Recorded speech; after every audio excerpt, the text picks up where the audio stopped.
Shortly after 8 o'clock on Sunday evening, October 30th, 1938, many Americans became anxious or even panic-stricken while listening to a live one-hour radio play realistically depicting a fictional Martian landing at a farm in the tiny hamlet of Grover's Mill, New Jersey. The broadcast could be heard in all regions of the continental United States, but those living in the immediate vicinity of the bogus invasion appeared to have been the most frightened. The play included references to real places, buildings, highways, and streets. The broadcast also contained prestigious speakers, convincing sound effects, and realistic special bulletins.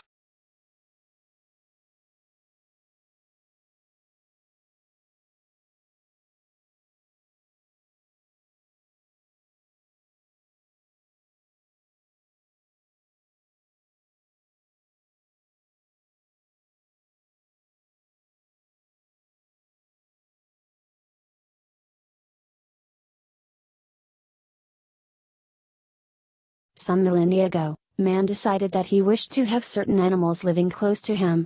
Whereas, he had earlier only hunted animals for food, he realized that it was possible to keep animals close at hand for a ready supply of meat. Hence animals came to be domesticated.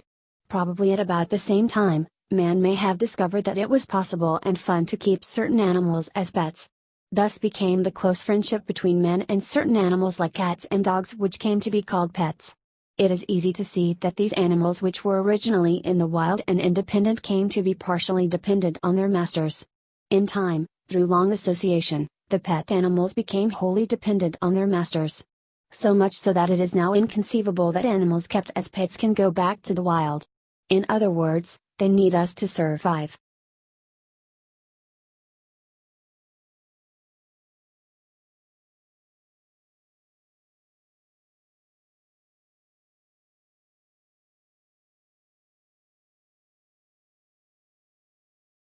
It is difficult to think of another technology, apart from nuclear technology, that has caused as much debate or concern as that of genetic engineering and its application to food.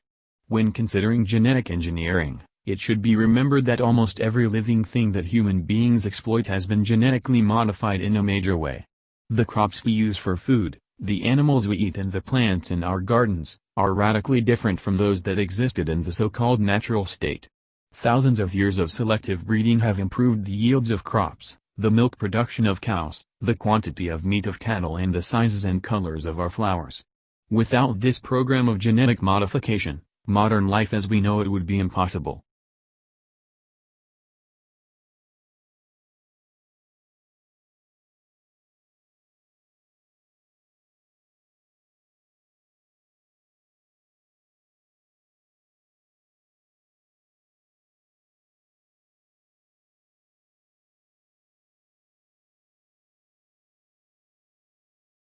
Today, toys may be divided into two groups: those that are not individually handmade on a small scale and those that are mass-produced by mechanical means.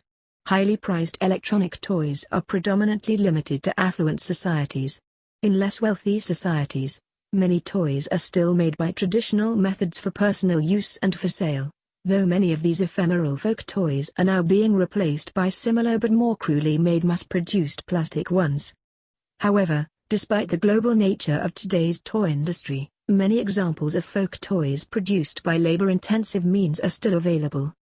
In fact, the rising demand for more individualistic, handmade goods has led to the organized export of folk toys to Western countries.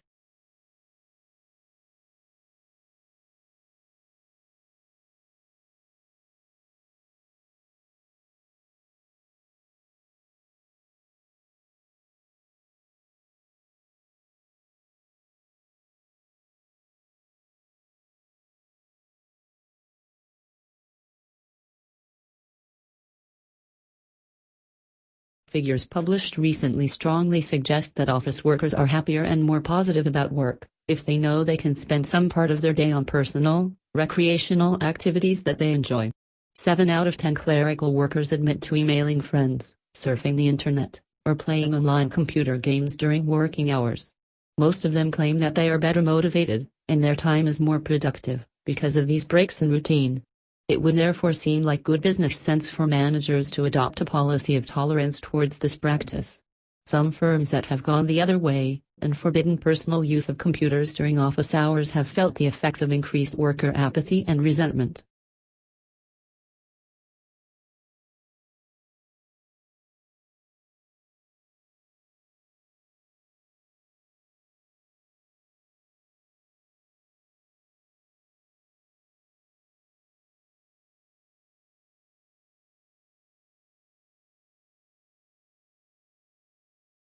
There is no shortage of statistics available for those who like to tell us that fear of flying is irrational.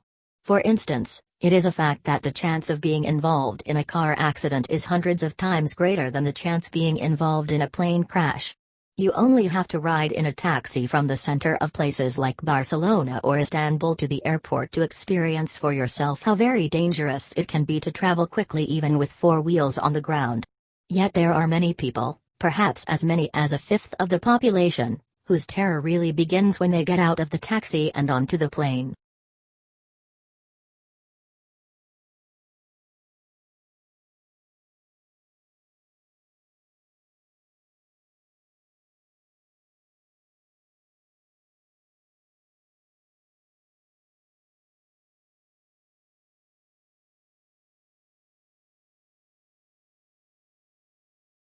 School discipline is the system of rules, punishments and behavioral strategies appropriate to the regulation of children and the maintenance of order in schools.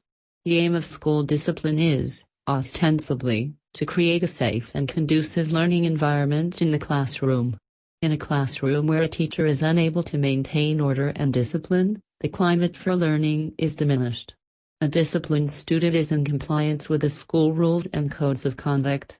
These rules may, for example, define the expected standards of clothing, timekeeping, social behavior, and work ethic.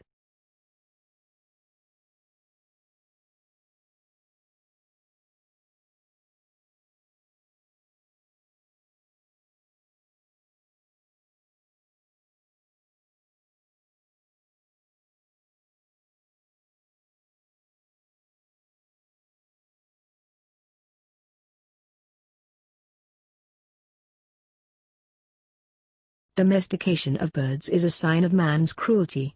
The cruel man traps many of the species and confines them to small rickety nests, calling them pets. Singing birds are kept in darkness and they become disoriented. Cockfighting is big business in some countries, although it is illegal. The feathers of the swan are plucked several times a year to provide ornamental feathers. Apart from the pain caused while the feathers are plucked, they will have difficulty in controlling their body temperature. Chickens raised in battery cages are debeaked to prevent pecking at the feathers of other chickens. Although there is increasing outrage at man's cruel treatment of birds, the exploitative use of birds continues.